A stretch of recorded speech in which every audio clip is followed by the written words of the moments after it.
BYU coach Kalani Sitake, thank you for joining us on the #1 ranked show. How you doing, Coach? Thanks for having me on, RJ. Looking forward to it.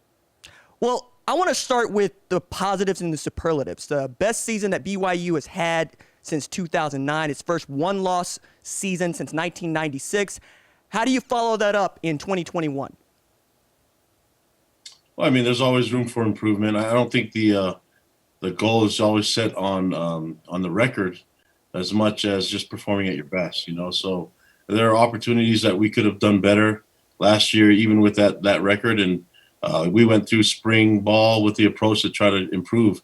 And we're missing some guys and obviously a lot of production, but I feel like we have a lot of players and talent returning, and looking forward to some of these players making a mark like the underclassmen that left early did, including Zach Wilson. Well, let's talk a little bit about Zach Wilson, and I want to start with just how he became your starting quarterback, because at the time, talking about a senior in Tanner Mangum, and you have this kid that you know is good, but when did you decide it was the time to throw him into the fire and let him lead your football team? Well, yeah, the only way I know how to do it as a coach is to just play the best. And whenever the timing is, it doesn't matter if you're a freshman or a senior, returning starter. I believe everyone's got to compete. And so it just happened that we knew we had something special in Zach Wilson when he came as a true freshman. He came to school mid-year, so he came early, played spring ball. We knew he was going to be a special player. It was just a matter of time before he had to compete and earn the spot. And when that time was right, happened to be mid-season. And, we're always going to hang on our hat on doing the right things. And we felt like it was the right time for him to take over. And, he had to battle through some injuries and things like that. But last year you saw a lot of what he can do when he's 100% healthy and with some experience under his belt. And so really looking forward to seeing what he does in the NFL. But as a coach and in our program, as a culture, we play the best, and that's how we function. That's the only way I know how to do it as a head coach. It's one thing for you and your staff to know that he's the best guy for the job. It's another thing for your team to buy into him being the starter. And because BYU is a little bit different, and I want to say you guys have more married men on your roster than anybody else in college football, it takes a little bit more to win over that group. When did he win them over? Can you point to a specific moment? Oh, right away. When he got here as a true freshman, he quickly, acclimated to our culture, to our players, became a leader. But he learned young just how to kind of gel as a leader, being a true freshman. That's hard for any true freshman to come in and then ask to be a leader right away. But the good thing about our program and the leadership that we have, even with our veterans, is that they care about truth more than they care about rank. It's not about the experience that you've had. It's if someone says something that happens to be true, it doesn't matter if you're a walk-on or a starter or non-starter. Our guys respect that, and so they were able to really cling to him because of his work ethic and his willingness to be a team player. And because of the leadership we saw from the upperclassmen, you saw Zach Wilson really develop into a prime leader, and we saw a lot of that this last year. The only negative is that I was really looking forward to his senior year, and it just happened that he had just passed that up and went to the NFL, and I don't blame him. But it would have been nice to have him back again for another year. Well, I can understand that, because in our sport, quarterbacks are program changers, and Wilson certainly fits that bill for you. But as I understand it, you're kind of late to the process in recruiting him. How did you win him over to get to BYU? Well, we went through some coaching changes and looking at recruiting. We had some some thoughts and ideas on what we wanted from our quarterback.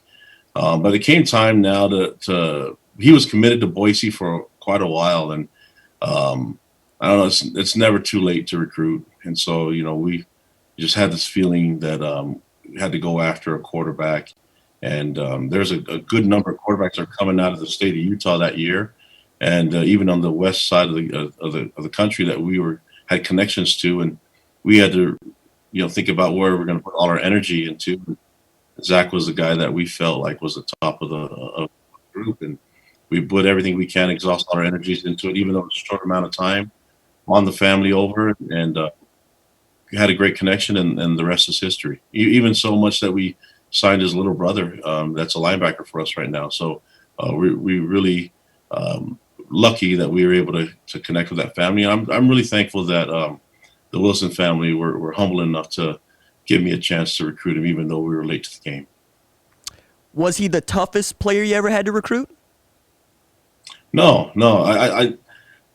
I could tell that he loved football from the very beginning. And I met this kid when he was in elementary school, when I was at Utah as a defensive coordinator.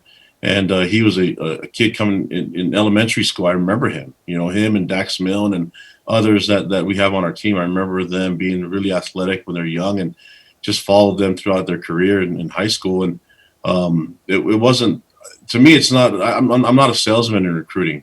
I can only see if they're a good fit for us and if we're a good fit for them. And the worst thing that could ever happen in recruiting is that a kid comes to BYU and wishes he was somewhere else, or a kid goes somewhere else and wishes he was at BYU.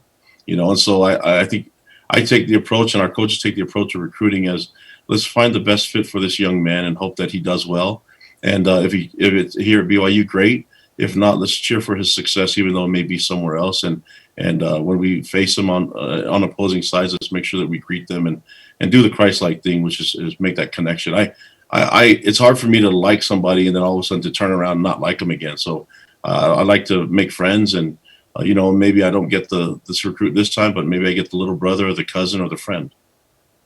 So Zach has his own sort of moxie, right? Starting with, he took 2 BYU cheerleaders to his senior prom. He's also the kind of guy that wears a headband saying any team, anywhere, anytime, and he will go out there and wear his heart on his sleeve. How do you channel that sort of energy into doing great things on a football field, and the kind of person he has shown himself to be off the field?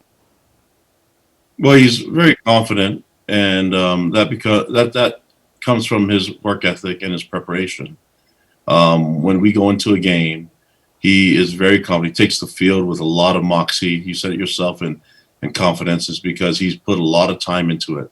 He watches more film than anyone would ever know. While people are playing video games, this kid's watching football. And on his off time, he watches NFL quarterbacks. So the guy loves the game of football. It's a pleasure for me to coach him, an honor for me to coach him. And when he takes the field and he wants to make statements and he's confident, I think sometimes people may misread that, but not when you're his coach and you're his teammates and people see how hard he works. We back him up because I feel like he doesn't just talk the talk, he walks the walk, and definitely he's a great example for us. And he's been a big part of a big catalyst to the culture in our program of guys working hard and putting in the extra time, and he's been the perfect example of that. I think, to put it mildly, 2020 was a challenging year for all of us. But what was it like for you to watch your athletic director tear up your schedule and rebuild it on the fly, looking for games? Well, I was just really thankful that we got to play the game, and we were fortunate to have 12 games. But I watched our players as they went through the whole pandemic, just like everybody else did, and just showed this high level of appreciation to our administration, to our fans, and to just the opportunity to play the game. And we know that there's a lot of people struggling with a lot of things in society during that time, and it allowed you to not take things for granted anymore, even like a eye-to-eye contact and conversation. And so I'm just thankful that I have a great group of young men that I get to coach that really appreciate everything that comes to them in life. And regardless of what the records would have been or the outcome of the game, I saw guys take the field with a unique perspective that's been different than any other year. And I see that continuing on even the spring ball and the off-season conditioning. When did you know that 2020 team was going to be as special as it is? Well, we knew going into this season that we had a lot of young talent that we basically doubled down on when they started playing a lot of games as freshmen and sophomores, and started playing a lot of reps and quality game reps. And, we saw the amount of leadership that we were a heavy upperclassmen type of team, but I knew that something was to be special about this team when you see how much they love each other and how they carry themselves off the field, and the service work that they did for others. That stuff matters, and so you just know that it's going to carry over onto the field eventually. And just really thankful that I was able to witness it from the best seat in the house, and that's on the sideline, and even in my perspective as a head coach.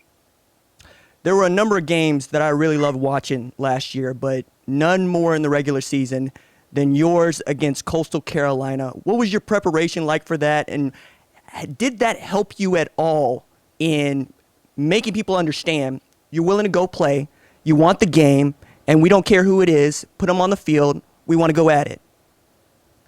Yeah, and that's a really talented team, and we knew that it would be a tough task. But like I said, our guys were excited to play the game, and we were kind of caught in a 2 week bye, and things were just getting kind of stale. We wanted to get back and play football again, and when the opportunity came, we took it. We traveled to the East Coast and played a very talented Coastal Carolina team, and came up 1 yard short. But it was a cool experience. You know what I mean?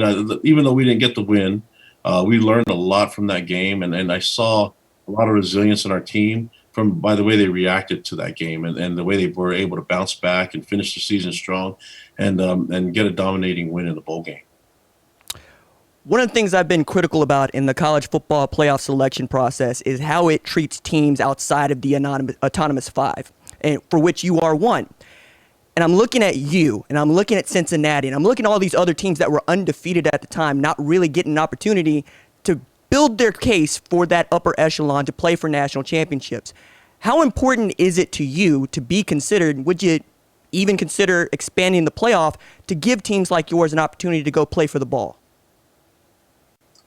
Well, I mean, we just got done watching March Madness, and why that thing is so successful is because everybody has a chance, and they prove it on the court. And you have an opportunity for these mad upsets, but then you have an opportunity for the best to prove it to themselves. And you saw the best that everyone kind of predicted that Baylor and Gonzaga would play, but it wasn't easy for them, right? And you saw the emergence of some other programs that didn't get the spotlight often, and it seemed like the fairest thing possible in competition. I don't know how you can do that in football. I know that we have great coaches in every level of football that care about their young men, care about their teams, their fan base. And so I don't know what the happy median is, but I know that when everybody has a shot, it makes things a lot more exciting. And so, if that can be part of it, I'm not smart enough to figure that out. My only concern is helping our players perform at their best here at BYU, and making our fans happy. But in the meantime, I know there's some really smart people out there, including yourself, that can kind of figure this out and put a system together that will make everyone happy and create the kind of excitement that you see through basketball and March Madness. I'm with you, Coach. I really want to see that worked out. And I want to ask a follow-up to that. Does the number of games that would probably have to occur, anywhere between 12 and even 16, matter to you? Do you think that playing 4 more games or 5 more games is really going to hurt the sport? I don't think so. I mean, I think if you ask these young men, they'll play as many as they can. And then, most rosters are full of 120 guys. And if everyone's talking about how deep their teams are, and these P5 teams celebrate their depth, then they shouldn't have a problem playing more games. So anytime our guys that can play 12 games and more than that, it's just a bonus. And if you ask the players at any level, they would love to play as many games as possible. And I think there's a way that you can make it work. I mean, there's times that our players are asked to play 2 games in 1 week, and so I think if you can kind of space it out and maybe extend the season longer, I don't know. If there's a chance for us to play more games, I would love to do it, because our players deserve that. You get to think about all the time that they put into the offseason to play only 12 guaranteed opportunities. And if you're a starter, that's only minutes in a game still. You're playing maybe 25 minutes in that game if you're playing every rep on your side on offense or defense. So you're literally just playing for minutes. How about the guys that play only special teams or on two things on kickoff or punt?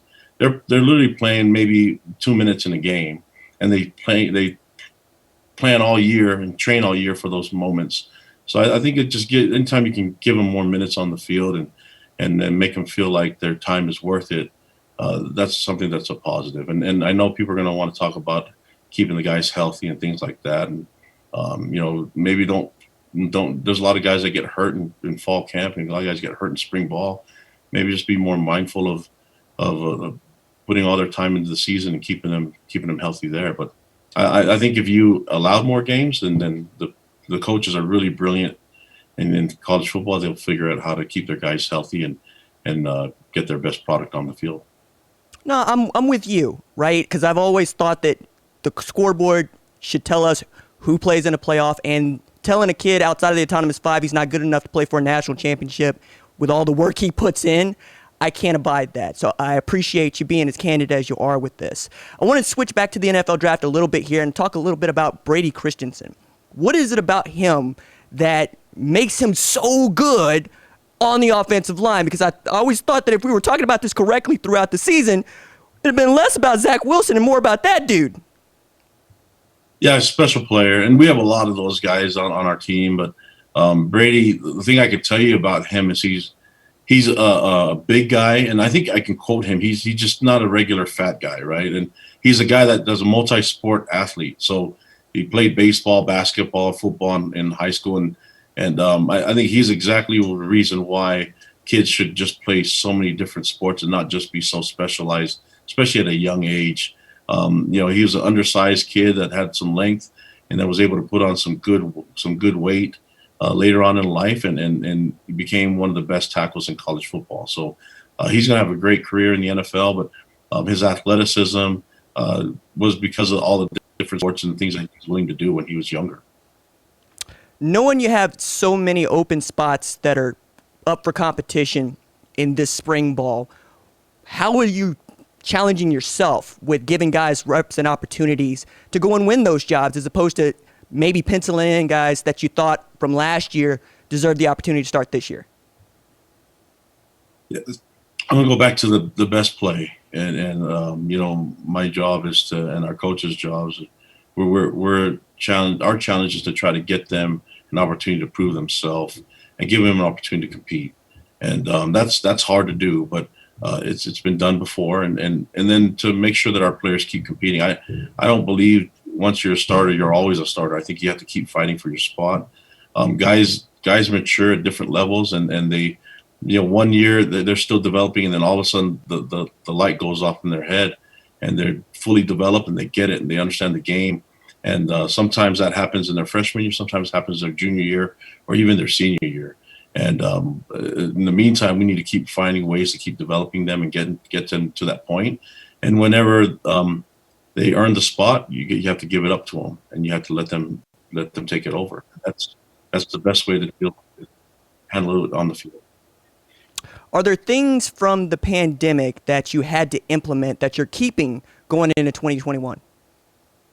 Yeah, there's a time where our players needed to do things on their own, and it was unique because when we had an opportunity to come back together and train in after the quarantine, our players came back in pretty good shape, and it showed me that they were able to take a lot of the time that they had on their own and utilize it to help themselves become better. And that was a good lesson for me as a head coach, and it's something that we're going to continue to do, is allow our players some opportunities to motivate themselves intrinsically, and they know what things that they want to work on and focus on that, and give them some time to get better on their own and master their own craft, and then use that to help catapult them into the fall season. And that worked for us this last 2020 season, and we're looking to really maneuver around that and help it complement what we're going to do in the off season when they come back to train. I want to talk about you just a little bit here, because it occurred to me that you played for Lavelle Edwards. And for me, that name rings out for a number of reasons. So I'm going to ask you, do you have a favorite Lavelle Edwards story you can tell us? And Lavelle Edwards was the best. And I'm lucky that I was named the head coach my first year, and that he was still alive. I was able to talk to him and get a lot of advice from him. And I met with him every week. And during those meetings, we talked very little about football. And the one thing that I can tell you about him is he cared about people, and it wasn't just limited to football players. In those meetings, he talked about helping others, and that's something that he was really passionate about, and that's something that he shared with all of us that played under him. We knew that that was a big part of what his motivation was in life, and so it left a huge imprint on me and my teammates and those that played under him for those 3 decades. And so anything I could do to keep his name alive and keep his philosophy and his ways that were very unique and different than college football, even at his time, and it's even unique now. But you see guys like Andy Reid and other coaches that have been under him and have played for him, like Kyle Whittingham and others, that are carrying on that same mantra and that same torch that he carried when he was here as a head coach. And it's just an honor for me to call him a mentor. How does a fullback end up coaching defense? I was lucky to be able to be a defensive graduate assistant, and my first jobs were coach DBs. It allowed me to spend a lot of time with great coaches that taught me so many things. But when I was at BYU, it wasn't under Lavelle Edwards. It wasn't just my relationship with my position coach, Lance Reynolds, and our offensive coordinator, Norm Chow. It was my relationship with all the coaches. They were all mentors to me. That was unique, and I got to become really close friends with all these coaches. And so I was interested in the game of football. And at BYU back in the day, we learned defenses. We learned what coverages we're going to face against. And we ran that offense that everyone's talking about as the air raid now. And so we had to learn the defense to know where the open holes were. And we weren't the most dominating talent on the field, but we had to find ways to get open. And for me as a fullback, I caught a lot of footballs and had a lot of fun playing that position. But I knew that I wanted to be involved in the game of football, however it could come. And it just happens that I was able to make my mark. And on the defensive side, I had great mentors like Kyle Whittingham and Gary Anderson and Ken Schmidt and Barry Lamb and other great coaches that helped take me under their wing and teach me. Coach, I'm going to ask you on the spot, pitch me. Why should I come to BYU? Because it's going to be hard here, right? It's hard. It's a hard school. Academics is difficult. We live a lifestyle that's unique with an honor code that we love, and we feel like that's going to help catapult you. You're going to have to sacrifice some things to succeed here at BYU, part of your social life, but you're going to find some great rewards in it. And you always remember things that are difficult.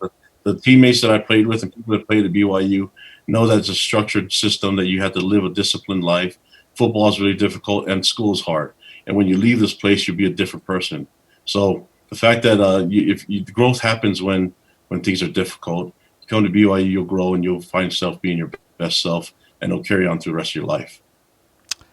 BYU coach Kalani Sitake, thank you so much, sir, for joining us here on the number one ranked show. Good luck in finishing spring ball in this upcoming 21 season. Thanks. Go Cougs.